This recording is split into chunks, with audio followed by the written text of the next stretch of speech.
Well, welcome to the early show. This is Madhouse Monday with DJ Mike.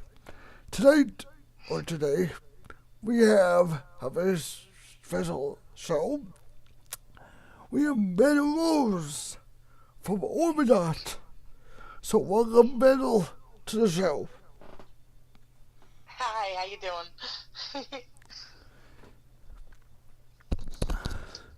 Well, first off, I've been wondering,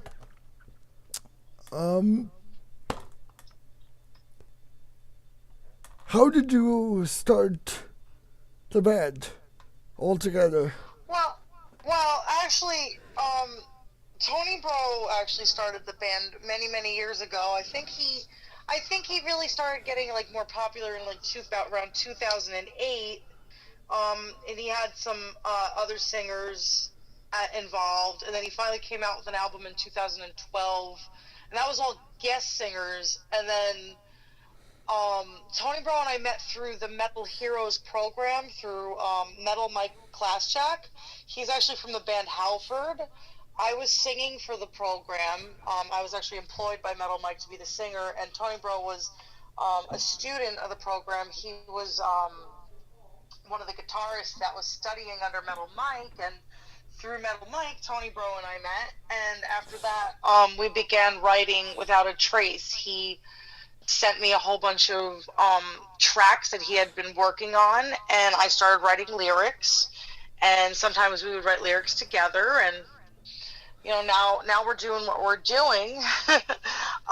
Pretty much, we've been performing for the past year, past 2 years actually, out a lot in New Jersey, in the United States, and that's pretty much what we've been up to. We're actually going to be working on coming out with a new album sometime next year. It's going to be out in early 2018. Well, yeah, and I like the first time I heard your music, I publicly called it, well, an orgasm. So, and that's coming from a country fan. I really appreciate that, Mike. But all due seriousness, I noticed on your Facebook, I know you have a child that's no secret. How do you manage recording while having a family? Well, it isn't easy, Mike, that's for sure. Luckily, I have a really good team that believes in me. Tony Bro believes in me, and he's helped finance the project a lot. I don't think I would really be getting anywhere without Tony Bro, to be honest with you. It's hard to manage because sometimes, when you're trying to be a mom, but you're also trying to write a song, you kind of need, like, mommy's doing some work, you got to kind of go away for a little while, and it's not always, easy, but, I have a lot of support from my family as well, like, so I could write music and spend a little bit of time on my own, but that's really the gist of it. It's just it's difficult. It's not easy. Yeah, especially when you're writing the lyrics. Songs don't come easy. They're heavy mind frame. Is that correct? Excuse me, I'm sorry, I missed the last. You cut out a little bit, Mike. I'm sorry. It's a heavy train of thought to write lyrics, so you don't really want too much distractions.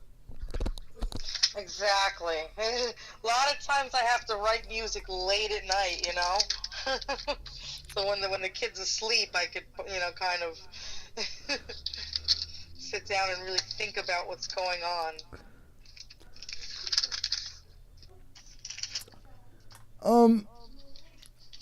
I've also taught about this in the past. I do know some record labels. I also know there are a couple that have heard your work. So how interested is Orbynot on taking it to another level? Well, we're pretty interested in taking it to another level, but all of the business stuff goes through Tony, bro. Well, yeah, but if a label called, is that what you're actually looking for? Or do you enjoy the club scene? Well, we're we're definitely interested in expanding and being something, being more than just what we are, of course. Huh, honestly, just, I just don't want to be pushing something towards your way if you guys are seeing that. And the jungle tries to help the independent circuit. Yes. Yeah, I know. As you notice, I do play music a little more than other stations might. I'm not saying they don't. It's a great music. Yes. Yeah. So, let's do a fun little question. Let's Okay. say you're live in a small venue and the promoter wants you to sing 3 cover songs. What 3 songs would you choose? Okay. I guess I would do something. Maybe like a rainbow song. Maybe like a light in the black by Rainbow. That would be a really cool one to do live. Um, and then I guess another really cool song to do live. I guess I would say you gotta really, because I have only 3 choices. Well, you can add more. I know. Let's see another one that would be really fun to perform live. I've done it before. It's a cool song called Cyber World. I've done that live with Metal Mike actually on stage. You could check it out if you look it up on YouTube. You can look up Orbynot and Metal Mike Class Jack and Cyber World, and that's a really cool song to do live. There's a lot of energy and stuff in the audience when we did that one. And another one that we have done before that I really, really enjoyed doing was Ace of Spades by Motorhead. That was really awesome. We had a lot of fun doing that. We did that at a Motorhead tribute show. Yeah, and actually, Tony Bro might kill me. I don't know. He's not here though. He's in Italy right now, so I'm going to reveal. We are doing, for the album coming out in 2018, we're going to have a really cool cover of Children of the Grave by Black Sabbath. So we'll probably be adding that to the live show pretty soon. that is a track we might need to take for the station when you get in. What kind of stations? What did you say? No. That'll be the track we will want to take for the station. Oh, for like if I were gonna like a. When you release it. Which track are we gonna release? Are you saying? I'm sorry. Well, no. Or do you want a new? Okay. No, I said basically that Black Sabbath cover. We would like to play that when you release it. Oh yeah, absolutely. Well, as soon as it comes out, we'll send it to you. You'll like it. I'm sorry. Perfect. Little bit of weird feedback on my end. It's not your fault. Yeah, it's the magical world of the internet. It's amazing we have this good of a connection. So, how many shows do you usually do in a year? Well, you know, Tony Bro and I usually at least do one show a month, maybe two, depending on what's going on. But right now, I mean, we would have obviously like to expand that, but right now we're, we pack the house doing one show a month. It's probably about 12, 13 shows a year. And you're also a friend to one of our DJs, Looney Man. Oh yeah, Looney Man. He's going to be coming out to our show on September 30th. We're opening yes, for he is. and you're the Canadian band Kobra The Lotus. And Timmy said he's going to be coming down, so I mean, maybe I'll give him some type of exclusive if he wants to interview me that night. Hey, that could work. Hey,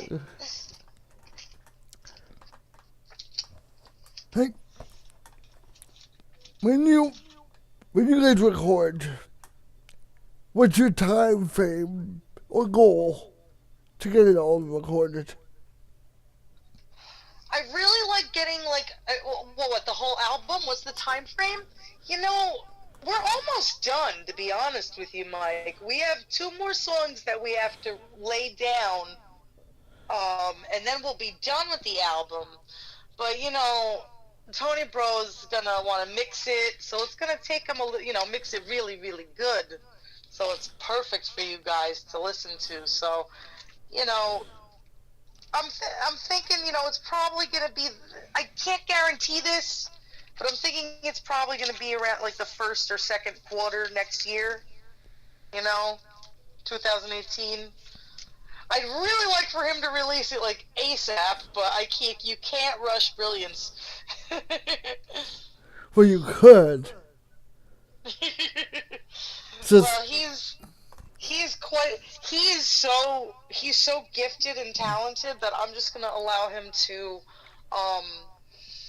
hold on to that, and he'll do the announcement with the he'll know when the time is right to release it, but it'll definitely be in 2018. We only have, like I said, 2 more tracks to record and lay down properly, so it's gonna be a big deal. Everybody better watch out. That album's gonna kick everybody's ass. Well, that'll be a good one. And here's another hint. It's gonna be called Metalmorphos. So a lot of metal. It's gonna be about changes. How everybody has changed since the last album. How things have changed, and we've morphed into different people and have completely different lives. Yeah. And by 2018, there's going to be a lot more changes. Just you guys wait.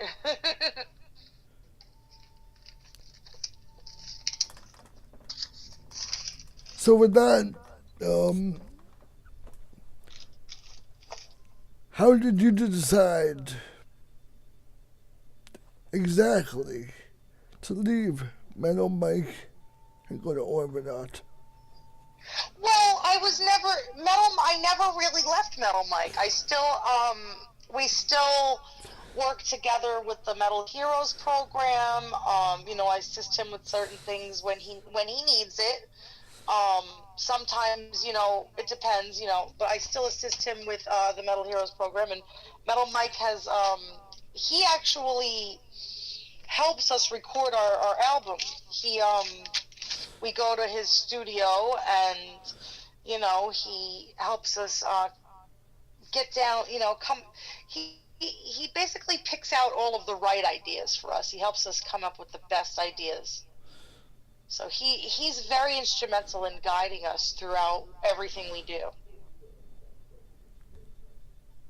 Well, that's pretty cool, actually. And so And that kind of answers one of my other questions about rivalries. But do you have any rival bands or artists? We do.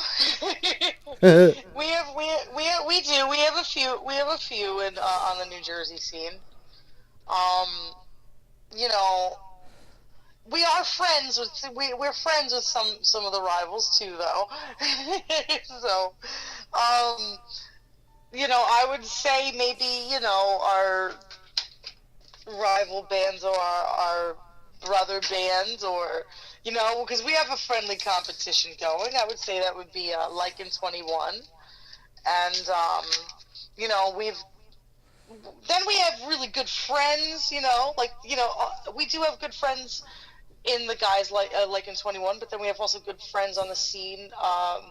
Incognito Theory, there are really, really close friends. And we also have really cool band Thanatotic Desire. They're in our corner. They let us borrow their drummer for our last show, because right now we're actually looking for a permanent drummer if there's anybody in the New Jersey area that would like to drum with Orbynot. Right now we just have been working with a bunch of guest drummers. So, you know. So I wanted to give a shout out to some of those guys too. Yeah, okay. If you could pick any producer in the label industries, is there a certain one you guys like? A producer? You know, I don't really have a particular producer that I really, you know, that I really love, but I really do like, the set, like, I mean, whoever produces Megadeth recently, I really like their sound. They sound phenomenal. I think that's, It just might be Dave Mustaine. He might mix his own album. I'm not 100% sure. no, it's actually Bob Rock production company. So Metallica's own producer. Yes. But No, well, yeah. obviously anybody would take Bob Rock in your industry. Yeah, oh yeah. Well, he's Bob Rock's good, but I really wasn't, like, you know, I kind of like, this is the thing. I really like the album Saint Anger by Metallica. It's a really cool album because it shows a different side of Metallica that people don't, you know, wouldn't necessarily look to. But as a producer, maybe I don't know if Bob Rock really got Metallica to go in the right direction with that Saint Anger album, but he certainly had them in the right direction for the Black. Well, I guess it depends on how you look at it, because like the Black album had huge success, but so many people turned against it because of the commercial sound. But then, like, you know, then there's producers like Rick Rubin. He's sort of, I don't know if he's done the new album with Metallica, but the album prior, Death Magnetic, Rick Rubin, he kind of gets the bands to sound like they used to, get them like that old school sound. So, you know, like, you know, I really like, you know, like I said, if I were to pick a band I'd like to sound like, it would, and I'm not sure who the producer is, but it would have to be Megadeth. It wouldn't be Metallica. All right. So for that, here's our first song from Orbynot today. As this is 5 minutes of fame.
We see your jealousy.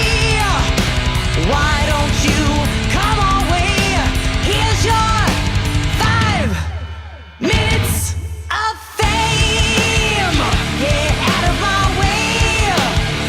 5 minutes of fame. Come on, make my day. 5 minutes of fame. 5 minutes of fame. 5 minutes of fame. I'm not here to play.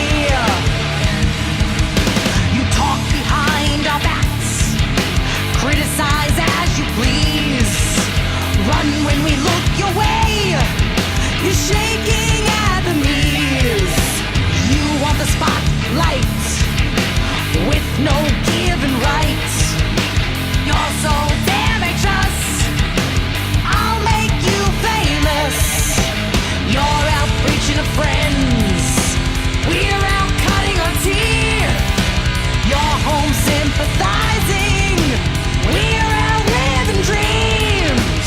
It's not hard to read. We see your jealousy.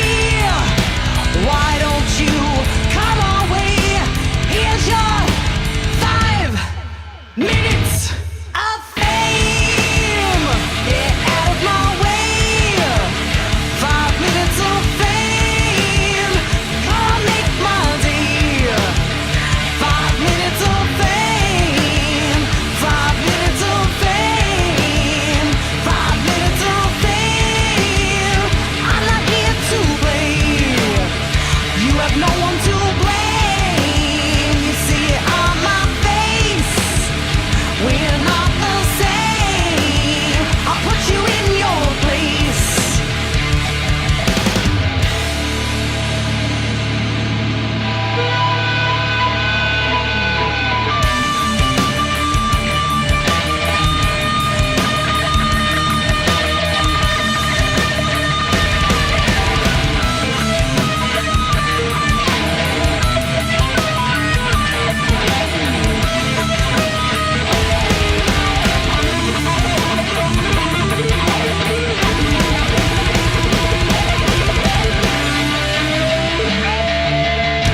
You always get under my skin. You don't even know where to begin.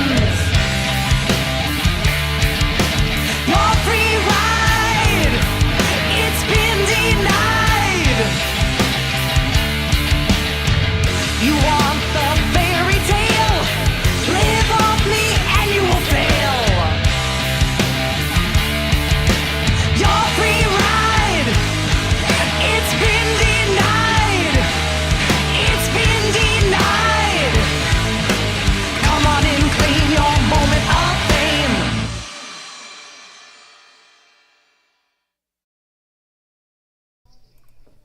Well, we're back here with 5 minutes of fame. With a song. Well, at first, I want to ask, what possessed, I use that word very lightly, you to come up with that song? What, 5 minutes of fame? Yeah. Tony, bro, and I, we were dealing with some people that were sort of like walking around bragging, that they should just be famous for no reason, or they deserve money for no reason or deserve praise for no reason. And, me and him, we work our asses off. We work really hard for what we do. So,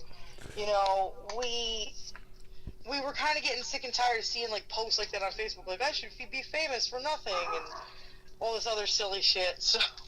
So I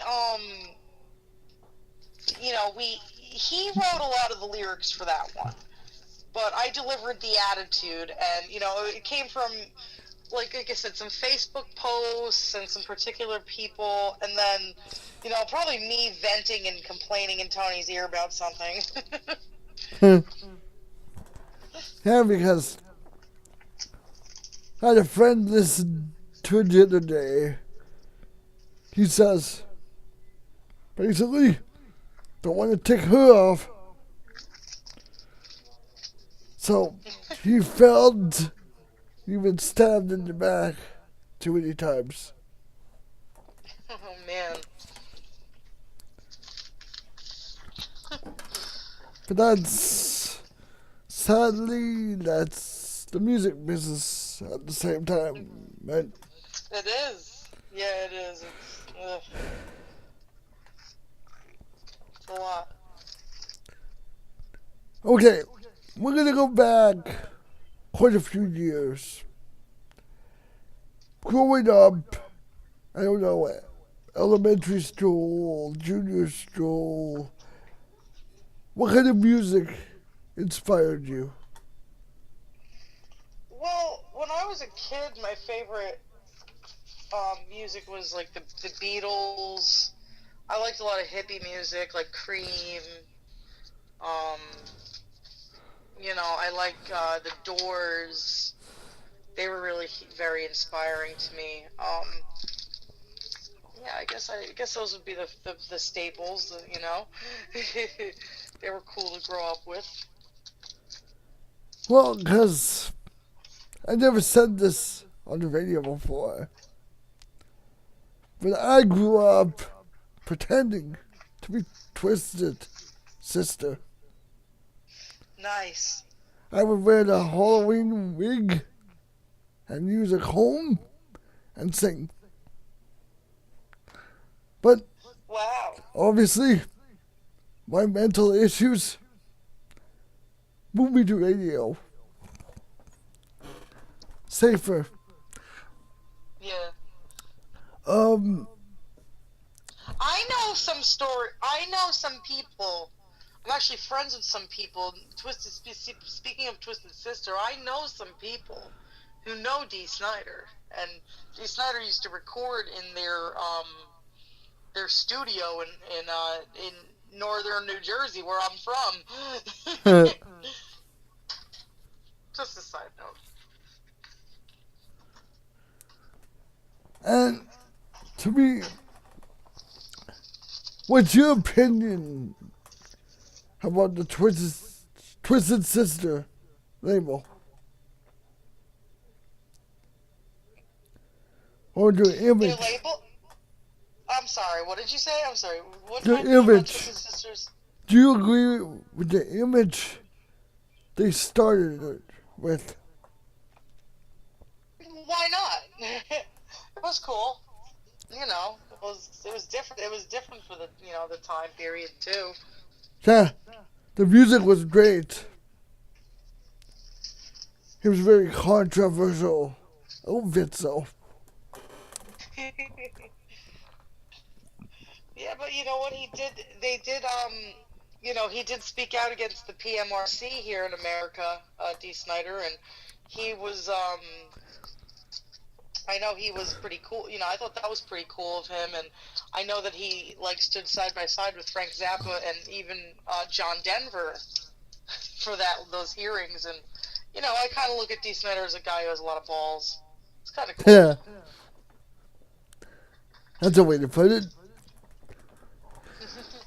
So, this has been on my mind.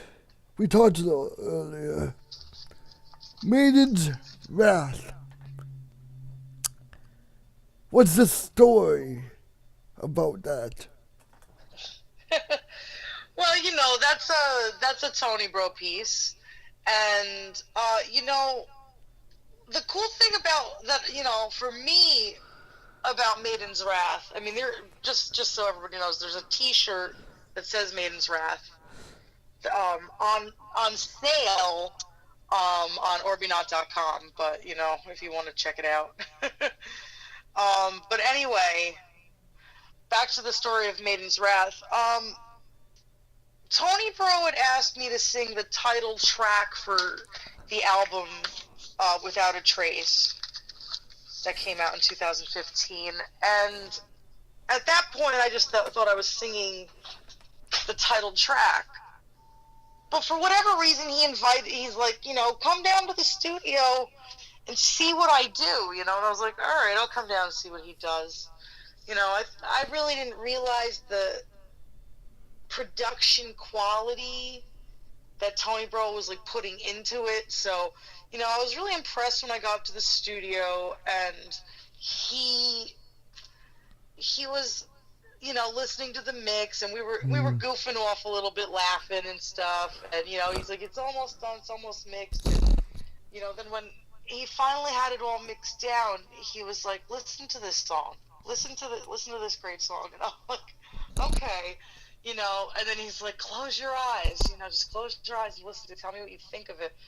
And, you know, I close my eyes, I'm listening to it, and I'm like, you know, thinking to myself, this guy's a genius. Why the hell does he have me singing on his album when he can write this type of music? But anyway, it was a really special experience. And then I remember he had premiered it on Headbangers Cafe. You know, Tim the Looney Man, who's on your network, he premiered it on Headbangers Cafe. I just remember being so excited that I was going to be on the album with that song.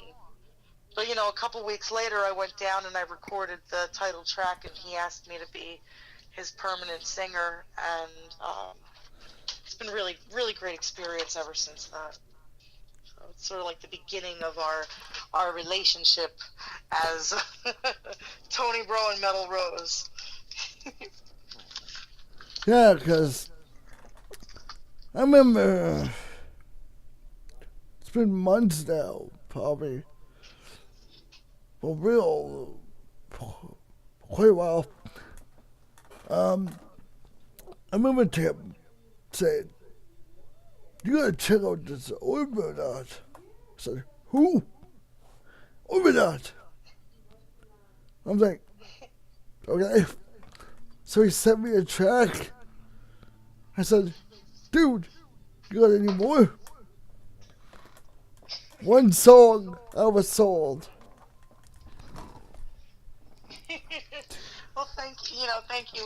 We appreciate that very much. Like I said earlier, I'm a country fan and a rock fan, but I'm not really into the metal scene myself. I am, but your music has meaning to it, I find. Well, thank you so much. We really try. We try to. We don't. Like that's why maybe our album is taking a little bit longer, to come out, because we don't force those feelings. We want those feelings to be real. It's very important to us that everything that we talk about is authentic and from real life experience. We don't want to force a song out just because it sounds good or because we have a deadline. We want to in a sense help people with our music by giving it a lot of meaning and thought. There's no, we're not going to sell out. You know what I mean? That's just what we're trying to do. It's very important to us. Well, the way you portray your music, you and Tony, the way your band seems, I will admit, I tried to share something on the Jungle page a few months back. Didn't realize it had like 50 pictures. So,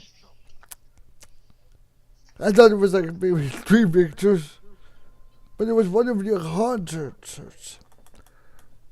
And to me, how important do you feel it is to do meet and greets?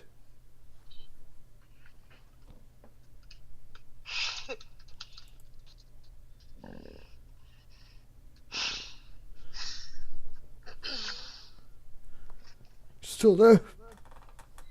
Yeah, yes, I don't know. It just went silent though, and I just heard you after you said, "Are you still there?"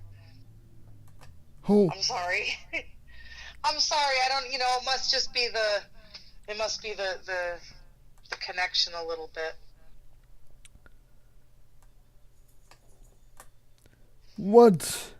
How important is it for you guys to do meet and greets?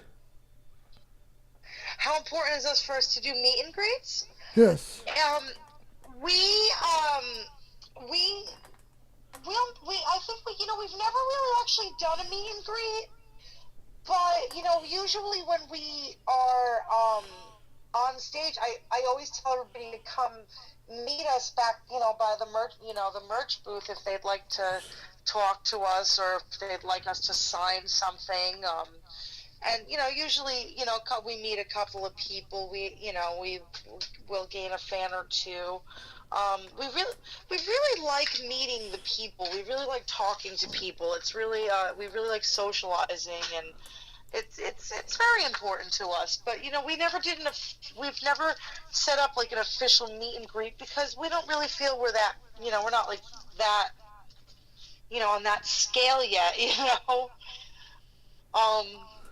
So right now, I guess while we're not on that scale, a good time for people to come out to the shows to meet us would be now, because we're not charging extra.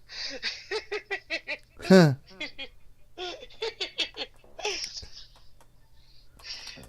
Well,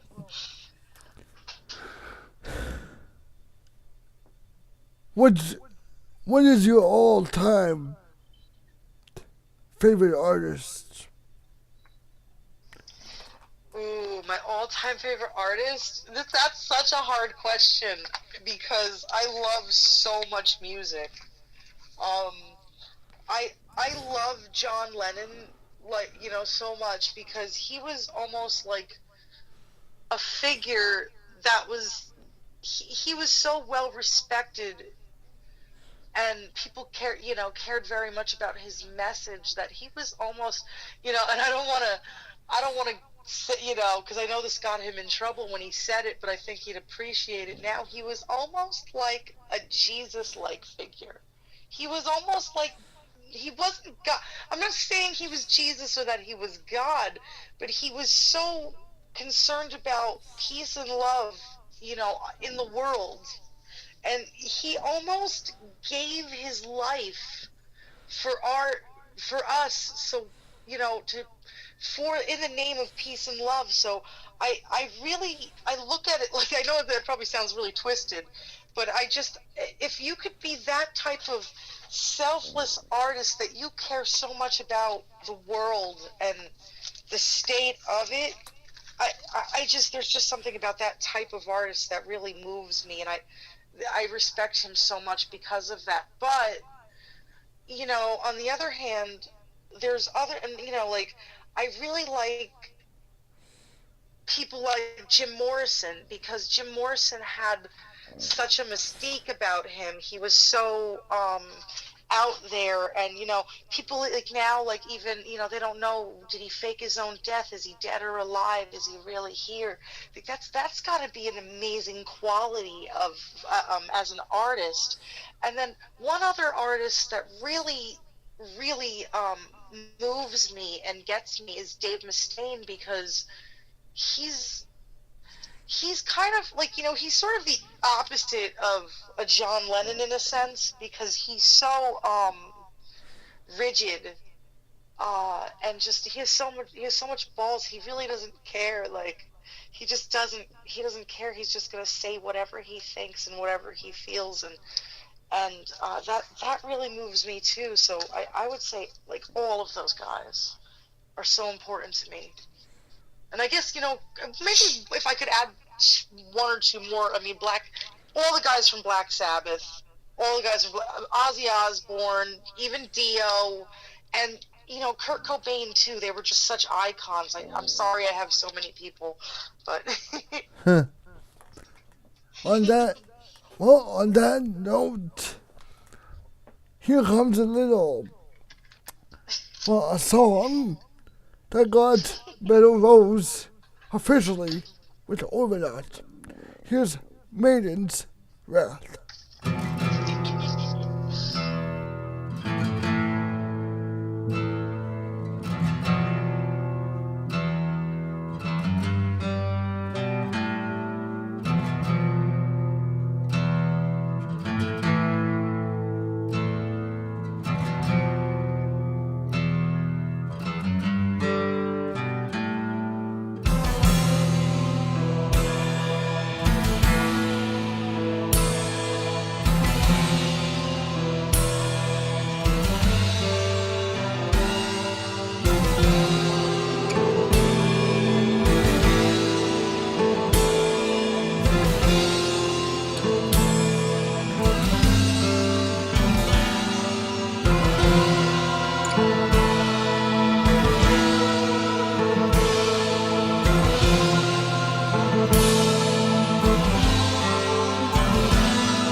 little bit of Maiden's wrath. Like, I've been trying to get an interview with Meadow Rose for a while. Among other things, it's not a secret. If you go to the website, it still says she's coming soon. So, because originally she was hoping to be a DJ with the station. But I told her, take her time. And when she's ready, there'll be a station spot. So, but off the station record, how often do you listen to radio? I listen to the radio pretty often, about probably like every day. Especially I'm on the road all the time. I teach piano lessons. I go house to house. I'm definitely always trying to listen to something, Yeah, and especially in the States. Canada, not so much. What I guess, social media apps are taking over the radios. Yeah. I know there's a city in Colorado that every AM and FM station basically closed because nobody was listening. Yeah. New York, I think, is a little bit because I'm in the New York, New Jersey area. I think we pick up a little bit more listeners. But, I guess that is true. It's kind of becoming a dying thing because, there's iPods and there's all these, like you said, like the apps and, there's internet radio like what you're doing now. So, people are kind of getting sick of the FM radio and they kind of want to listen to something different, But, I still do give a listen every once in, while I'm working. It's because I want to stay current on what's going on because I am in the music industry. I don't want to be behind, Yeah, and personally, I've told other artists this. I didn't build my station to shut other ones down. I built it because as a listener, I don't like hearing the same song every 3 hours. Yes, exactly. It's like the local stations here, they just have it on a loop.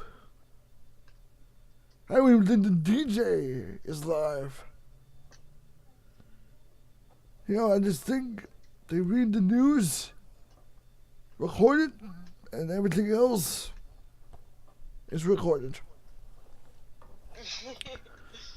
Because there's no way. For example, last year, there was a DJ. We had a flash flood. And she gave the live radio report. Oh, chance of rain in the future today. Meanwhile, there's 4 feet of water. So I think that's pre-recorded. Yeah, probably. I would assume, Or maybe tell her, how about you look out the window? Chance of rain. We're Yes, drowning. exactly. It's just like, okay, this is not really a laughing matter. There's a woman weathercaster on global television. It's global news. And she's in Florida 3 days ago. And she says it's a tad windy. She got fined and suspended. because of the backlash. That tad wind has already killed 90 people. So. Wow. And let's just hope. I didn't hear about that. That's crazy. Yeah, like, as of yesterday, that count was 93. Yeah. This has been a scary month. It really has been. It's been terrible.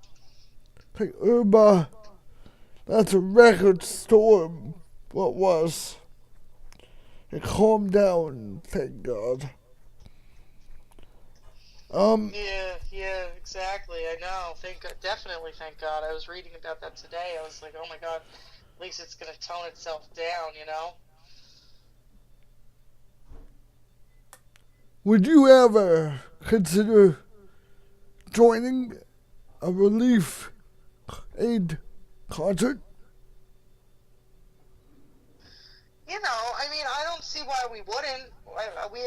But if we could raise sales to help people, we would, you know. Yeah, because